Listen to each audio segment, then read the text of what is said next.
he still is, as you said, Chris, when he's on the floor, one of the best defensive players in the world. You had to do it.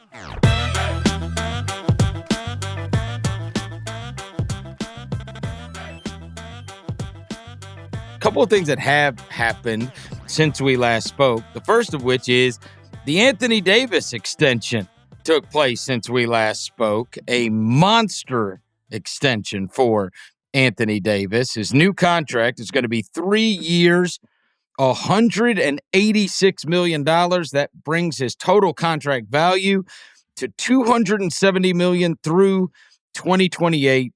And it becomes the richest annual contract extension in NBA history, averaging $62 million a season. He's going to be money. 35 when he hits free agency. We said that, with the Jaylen Brown thing hit, well, he'll be the biggest contract until the next biggest contract. And now we've just got to get used to seeing these kind of numbers for the great players in the league. But what do you make of the Lakers and this extension with Anthony Davis? So first thought, Chris, is this is a lot of money for a guy who's averaged 50 games over the last 5 seasons. I think with Anthony Davis, that's the number one concern here. It always has been. This is a guy who struggles with durability, staying on the floor, finishing games. And like for the Lakers, that was a thing early in last season. Me and Bill Simmons recorded a podcast talking about Anthony Davis trades, and then he turned it on.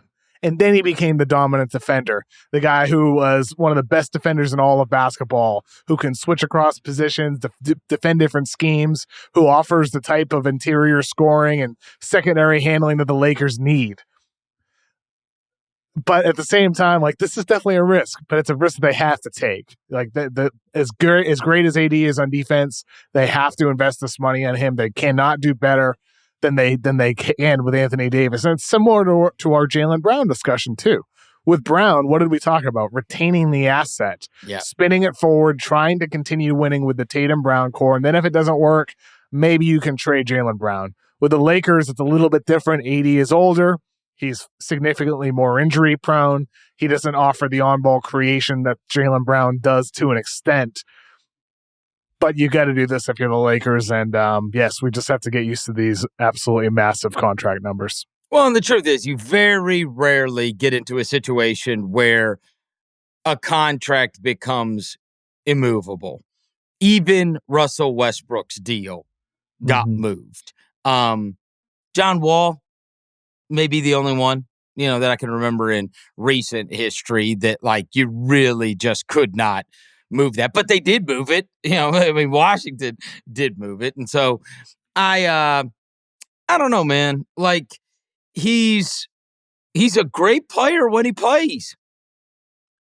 What are the chances he plays more games from 32 to 35 than he played from 27 to 32? I know. That's the scary part about this, right? And like, I think with AD, the other part of it is we just saw in that Lakers Nuggets series, game 1, he got punked by Jokic.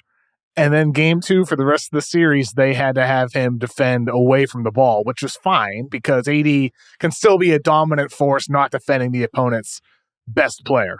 AD can play that shapeshift and play different types of roles and make a significant impact.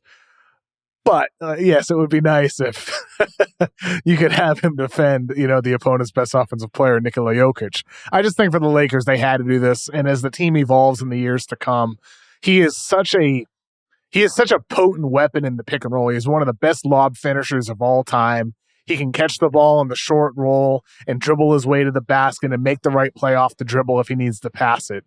And you think about as LeBron ages, and you have all these other guards you've added. You have Gabe Vincent now. You got Austin Reeves, who should play a bigger role. You still have D'Lo back.